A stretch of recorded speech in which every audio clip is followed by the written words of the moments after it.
अच्छा जॉन, ये बताइए कि आबना हरमुज के हवाले से इत्तलात ये आती हैं कि शायद ईरान ने बारूदी सुरंगें ना बिछाई हों, शायद कोई इक्का दुक्का बिछाई हों और सिर्फ इस ज़िमन के अंदर, इबहाम के अंदर रखा हो। ये इसके ऊपर बात होती है और फिर ये कहा जाता है कि अच्छा, इधर सिर्फ डर का उनसर ही नुमाया है कि सिर्फ इतना ही कह दिया जाए कि यहां पर बारूदी सुरंग मौजूद है। अब तजर्बा करने को कोई जहाज आगे नहीं बढ़ रहा कि भाई जाके चेक कर लूं कि है भी है या नहीं है।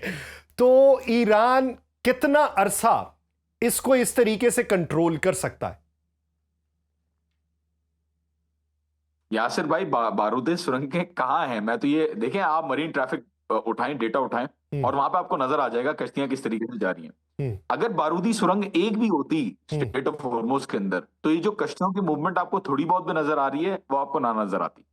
और देखें, बारूदी बारूदी जो माइंस हैं, जो उनका कहा जाता है कि वो जाहिर है अगर पानी के अंदर डाल दी तो हम्म। अब वो फिक्स पोजीशन में थोड़ी एक जगह पे रहेंगी कि हमें पता होगा कि एग्जैक्टली वो कहाँ पे हैं। तो एक बहुत बड़ी रिस्क जो है वो उसके अंदर होती है, और रिस्क असेसमेंट के अंदर कश्तियां आगे नहीं जा पाती। कभी भी ईरान ने ना बारूदी सुरंगें बिछाई, ना ईरान ने अभी बारूदी सुरंगें बिछाई हुई हैं। ईरान की जो नेवी, जो यूनाइटेड स्टेट्स कह रहा है कि हमने तबाह कर दी, बर्बाद कर दी, वो नेवी है, वो खस्ता नेवी है, वो उसकी पुरानी कश्तियां हैं जो रोक के रखी हुई हैं अमेरिका के बड़े बड़े कैरियर्स को। तो आई थिंक ये बहाने जो आगे से आते हैं कि माइन बिछाई हुई है ईरान ने, अगर माइन बिछाई हुई होती तो अभी ट्रांजिट जो हो रहा है कश्तियों का, वो ट्रांजिट भी ना हो पाता। जबकि आप देख रहे हैं कि कश्तियां ईरान के स्मार्ट कंट्रोल के थ्रू गुजरती जा रही हैं, उनकी परमिशन के साथ, उनके जो भी शरायत वो लागू कर रहे हैं उसके साथ गुजरती हुई नजर आ रही हैं। डिस्पाइट द नेवल ब्लॉकेड, जो कह रहा है ना, नेवल ब्लॉकेड मैंने कर दिया है, हम्म। वो ईरान की अपनी कश्तियां भी जूस पीती हुई जो है वो जा रही हैं, स्ट्रेट ऑफ हॉर्मुज से गुजरती हुई चाइना की तरफ जा रही हैं। तो आई थिंक ये जो पूरा जो सिलसिला नजर आ रहा है माइंस का, इसके अंदर कोई ताल्लुक नहीं है। माइंस अगर होंगी स्ट्रेट ऑफ हॉर्मुज के अंदर, अगर लगा दी गई, और माइंस बिछाने के लिए कोई बड़ी कश्तियां भी नहीं चाहिए होती, छोटी कश्तियों के ऊपर भी आप माइंस जो है वो लेके जा सकते हैं और लगा सकते हैं। अगर माइंस होंगी तो वहां पे कोई चांस नहीं कि एक कश्ती भी उस पूरे कॉरिडोर को पास कर सके। अच्छा जॉन, ये बताइएगा कि इस यमन में ओमान के साथ जो है वो मुशावरत की गई थी इब्तदाई तौर पे ईरान ने। तो अभी अगर कोई आबनाए हरमुज के हवाले से मुस्तकबिल में फैसला होता है तो क्या ओमान को भी मुशावरत में शामिल किया जाएगा या यकतरफा तौर पे ईरान जो है वो इस पे फैसला सुना देगा या शराइत को कबूल कर लेगा? नहीं, ओमान के साथ बिल्कुल मुशावरत होगी। ईरान तो कह चुका है कि ओमान के साथ मिलकर हम कंट्रोल करेंगे, क्योंकि देखें जो चोक पॉइंट है स्ट्रेट ऑफ हॉर्मुज का, और ओमान सी और ईरान के जो आगे से जो जितना भी एक्सेस है, वो जो लीगल बाउंड्रीज 12 नॉटिकल माइल्स की जो बाउंड्रीज हैं, वो बाउंड्रीज के अंदर ना सिर्फ ईरान की बाउंड्री आती है बल्कि ओमान की बाउंड्री भी आती है। हम्म। तो कोई भी फ्रेमवर्क बनेगा तो वो ओमान के साथ मिलकर बनाया जाएगा। और ओमान ने एक जो किरदार निभाया है इस जंग के अंदर, बहुत अच्छा किरदार निभाया है ओमान का। आपने देखा कि वो मीडिएट भी करने की कोशिश की उन्होंने, और ओमान की तरफ से, जबकि एसेट्स हैं, बेसिस हैं ओमान के अंदर, हम्म। लेकिन ओमान की तरफ से एक भी, not a single attack came from Oman.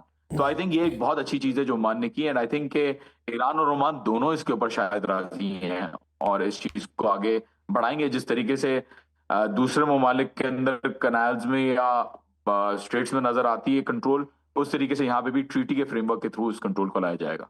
अच्छा, अगर देखा जाए तो अभी जो ताल्लुकात है पाकिस्तान के साथ ईरान के, तो ईरानी अवाम में तासुर क्या पाया जाता है कि इस जंगबंदी के बाद जब हालात नॉर्मल हो जाएंगे, जब पाबंदियां उठने के इम्कानात जो हैं वो रोशन हो जाएंगे, तो पाकिस्तान के साथ ट्रेड और ताल्लुक जो है वो माजी की निस्बत किस हद तक मुख्तलिफ होगा?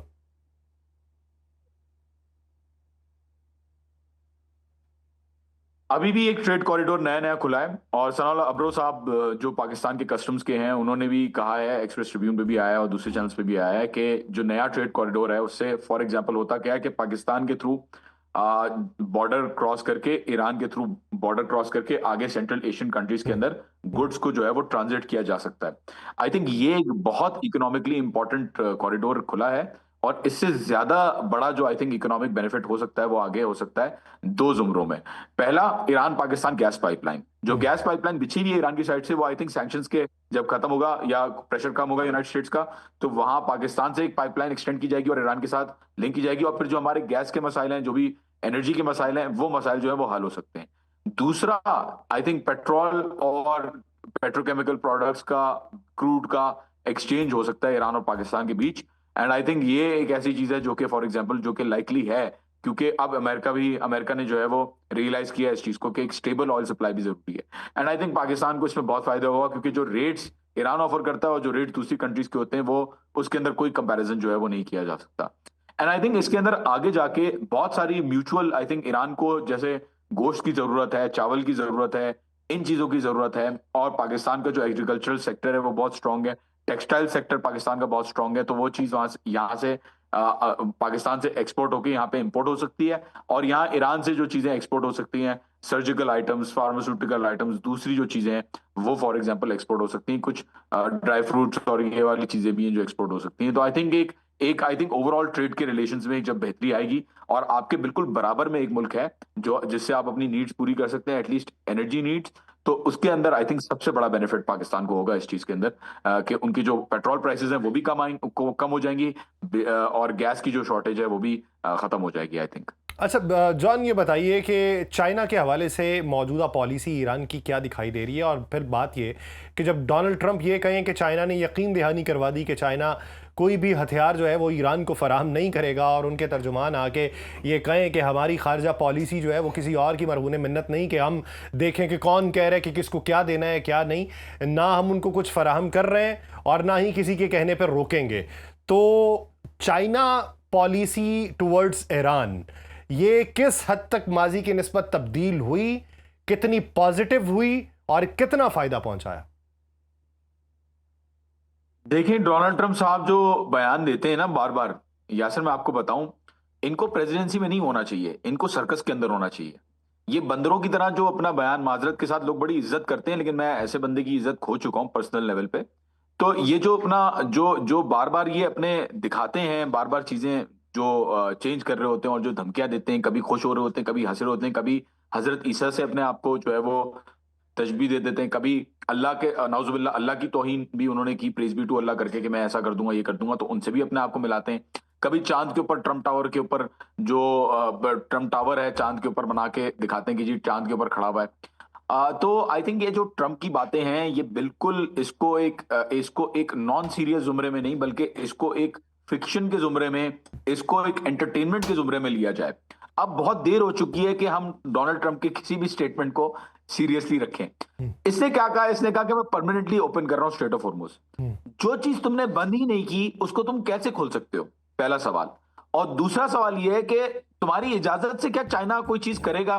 मतलब यहां पे आप ये देखें, इतना डिलूजनल आउटलुक है इस बंदे का, कि जहां इसके दोस्त मतलब यूरोपियन ममालिक, यूएस के जो फ्रेंडली कंट्रीज हैं, जहां वो कंट्रीज यूनाइटेड स्टेट्स की परमिशन नहीं ले रही हैं और ईरान की परमिशन लेके क्रॉस कर रही हैं स्ट्रेट ऑफ हॉर्मुज, वहां पे ये एक्सपेक्ट करते हैं कि चाइना कोई अगर अमल कर रहा है ईरान के साथ जो उसका एलाय है, तो वो इनसे पूछ के करेगा। तो आई थिंक कि अगर ऐसा देखें, China although non non confrontational policy रही है चाइना की, चाइना खुद से शायद वेपन सप्लाई ना करे ईरान को, हो सकता है, क्योंकि जाहिर सी बात है उनकी पॉलिसी नहीं है कि वो एस्केलेट करे किसी भी चीज को। लेकिन ये कहना कि मेरे कहने पे चाइना हथियार नहीं बेचेगा ईरान को, हु आर यू? तो आई थिंक यहाँ पे जो है वो आई थिंक डोनाल्ड ट्रंप साहब को बिल्कुल आई थिंक इलाज की जरूरत है, माजरत के साथ, if you can still show this. तो उसके अलावा और कोई ऑप्शन नहीं है। उनका कोई सीरियसनेस नहीं है किसी भी चीज के अंदर। अटैक बहरहाल बिल्कुल हो सकता है ईरान के अंदर, ये एक पॉसिबिलिटी है। जो 82nd एयरबॉर्न डिवीजन के और 2500 मरीन जो और आए, और 1200 डेल्टा एलिट ट्रूपर्स जो हैं, और 50,000 से ज्यादा जो फौजी ऑलरेडी हैं, और 20 नेवी शिप्स हैं इसके अंदर, रीजन के अंदर, और 500 एयरक्राफ्ट अभी तक मौजूद है मिडिल ईस्टर्न कंट्रीज के अंदर, जिसके अंदर 250 टैक्टिकल एयरक्राफ्ट हैं। आई थिंक वो थ्रेट एग्जिस्ट कर सकती है, और आई थिंक उस थ्रेट को रिकवर करने के लिए, उसको बैलेंस आउट करने के लिए ईरान भी अपनी मोबिलाइजेशन रशिया से, चाइना से, या अभी तक खैर I don't have any clarity on this, लेकिन किसी तरीके से ईरान भी अपने आप को मजबूत करने की कोशिश करेगा इस पीस के टाइम के अंदर, क्योंकि आगे जंग दोबारा शुरू हो सकती है। पीस टॉक्स हो इंशाल्लाह, ये दुआएं सबकी हैं, लेकिन ऐसा हो भी सकता है कि कोई बड़ा अटैक प्लान हो रहा हो। रशिया की अपनी सिक्योरिटी काउंसिल ने भी ये चीज जो है वो थोड़े दिन पहले बताई है ईरान को। अच्छा, मेरा एक आखिरी सवाल जॉन, आप आजकल इंडियन चैनल्स के ऊपर भी अपेयर हो रहे हैं, तो वहाँ के तासुरात क्या हैं टुवर्ड्स ईरान, और वो इस पूरे मामले में पाकिस्तान की सालसी के हवाले से जो राय रख रहे हैं, किस हद तक वो मनफी नजरियात या मस्बत नजरियात के ऊपर मबनी? देखें, आप ये सवाल ईरान को एक्सक्लूड करके भी पूछे ना, तो मेरे पास बहुत सारे कमेंट्स हैं इंडियन मीडिया के ऊपर। पहले तो जो गौरव आर्या ने जो कमेंट्स दिए अब्बास अरागची साहब के बारे में, और जो उसने कहा कि लेबनान के ऊपर और गाजा के ऊपर मारो, हाँ इजराइल तो हमारा भाई है, इन लोगों को मेरे ख्याल में, देखें, मैं उस लेवल पे लो डाउन अपने आप को नहीं करना चाहता। मैं एक सिंपल सी चीज को एनालाइज करना चाहता हूं। आप साइकोलॉजी अंडरस्टैंड करें कि इंडियन मीडिया की साइकोलॉजी क्या है, ओवरऑल साइकोलॉजी जो ज्यादातर मीडिया दिखाता है, और स्पेशली गोडी मीडिया जो दिखाता है। इनके पास बॉलीवुड भी है और अनफॉर्चुनेटली न्यूज मीडिया भी है। अब ये होता क्या है कि जर्नलिज्म के अंदर हमें बात करनी होती है या सिर्फ रियलिटी के ऊपर, फैक्ट्स के ऊपर, क्या होने वाला है उसके ऊपर ऑब्जेक्टिव एनालिसिस देना होता है। बॉलीवुड के अंदर अनफॉर्चुनेटली सारी चीजें जो हैं वो होती हैं फिक्शन, ख्वाहिशात, फिक्शन, इनसिक्योरिटीज। कभी ऑपरेशन सिंदूर जो फिजिकली जो चीजें नहीं कर पाए, जहाज जो इनके गिराए और जो बर्बादियां इनकी मचाई, वो जो फिजिकली नहीं कर पाए, उसको वो बॉलीवुड के अंदर दिखाते हैं। अब अनफॉर्चुनेटली मसला ये हो रहा है कि इंडियन मीडिया का ये जो बैरियर होना चाहिए था between the news and Bollywood, वो बैरियर एग्जिस्ट नहीं करता, और इनकी पूरी सोसाइटी बॉलीवुड के अराउंड नजर आ रहा है कि रिवॉल्व कर रही है।